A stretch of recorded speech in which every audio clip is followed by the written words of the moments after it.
Շատ ծանոթ թեթև է արվում իրական Հայաստանի գաղափարախոսության այն արտահայտությունը, թե անկախությունը քչերից կախվածությունը փոխարինելն է շատերից կախվածության։ Շատ կարևոր է պարզաբանել, թե ինչ է նշանակում այս արտահայտությունը։ Կպատկերացնենք, թե դուք ունեք ջրի մեկ մատակարար եւ պայմանական ջրի այդ մեկ մատակարարը ամեն օր ձեզ բերում է մի շիշ ջուր։ Երբ որ դուք ունեք ջրի մեկ մատակարար, այս պայմաններում ձեր կախվածությունը ջրի այդ մատակարարից 100% է եւ դրա մասին գիտեք եւ դուք եւ ինքը, որովհետեւ դուք ջրի ուրիշ մատակարար չունեք։ Սա նշանակում է, որ ջրի մատակարարը ձեր վրա ունի լծակ,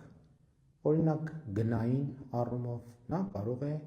որոշակի գին թելադրել ձեզ եւ ունի լծակ մատակարարման առումով նա կարող է այլ ակնկալիքներ ունենալ բացահայտ եւ թաքնված եւ մատակարարումների ուշացումով, հետաձգումով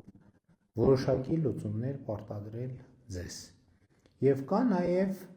ոչ այսպիսի կանխավարկած, կա ուղղակի ֆորս մաժոր, այդ ջրի մատակարարի հետ կարող է պարզապես որևէ բան տեղի ունենալ, որ նա օբյեկտիվ պատճառներով նա կարող է հիվանդանալ, նրա հետ կարող է տեղի ունենալ դժբախտ պատահար, նա կարող է որևէ տեղ հայտնվել անազատության մեջ եւ պարզապես ձեզ համար չկարողանալ բերել այդ ջուրը եւ հետեւաբար քիչը մի հոգին տվյալ դեպքում առաջացնում է ձեզ համար 100%-անոց կախվածություն։ Եթե դուք ունեք երկու մատակարար, այս նույն իրադրություններում ձեր մանևրելու հնարավորությունը 50%-ով ավելանում է։ Այսինքն դուք եթե մի մատակարարը փորձի գին թելադրել, դուք հնարավորություն ունեք երկրորդի հետ բանակցել եւ ընդ որում դրա մասին գիտեք թե դուք, թե առաջին մատակարարը, թե երկրորդ մատակարարը եւ հետեւաբար այստեղ ձեր մանևրի դաշտը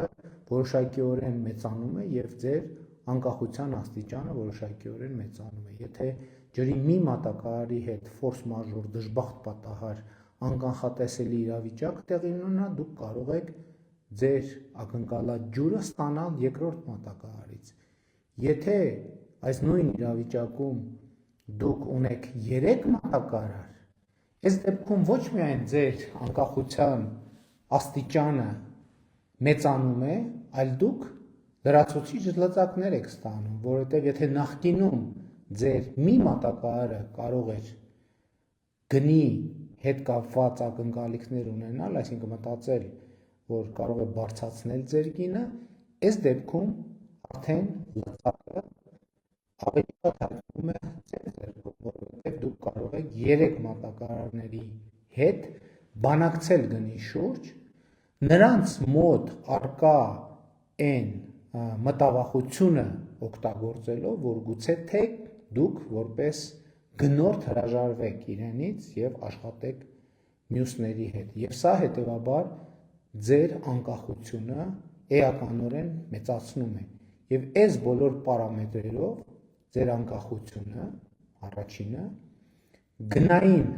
քաղաքականություն վարելու ձեր հնարավորությունը, երբ որ դուք ունեք ընտրություն, թե ում հետ աշխատել եւ իմչալոց ումից ինչքան ձեռքբերում իրականացնել եւ որ պակաս կարևոր չէ, մատակարարումների հուսալիությունը ավելանում է։ Հիմա պատկերացրեք, դուք ունեք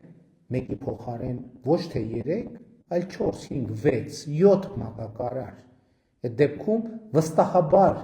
կարող եք երաշխավորված զգալ ձեզ, որ մատակարարումները միշտ եւ ժամանակին տեղ կհասնեն։ Եթե հանկարծ որևէ մեկը ճիշտ եւ ժամանակին տեղ չհասնի, դուք կարող եք նրանից պարզապես հրաժարվել եւ մեկից հրաժարվելով ի ցույց մյուսների պարտադրել, որ նրանք իրենց պարտականությունները կատարեն պատշաճ ժամանակին ձեզ ամենահարմար գնով և ձեզ ամենահարմար որակով։ Ահա, թե ինչու է անկախությունը քչերից կախվածությունը փոխարինելը շատերից կախվածությամբ։ Երբ դուք մի հոգուց եք կախված, դուք անկախ չեք։ Երբ դուք շատերից եք կախված, փաստացի դուք ոչ մեկից կախված չեք։ Ահա ինչու ենք ասում անկախությունը քչերից կախվածությունը փոխարինելն է շատերից կախվածությամբ։ Լավ եղեք, լավ օր ձեզ։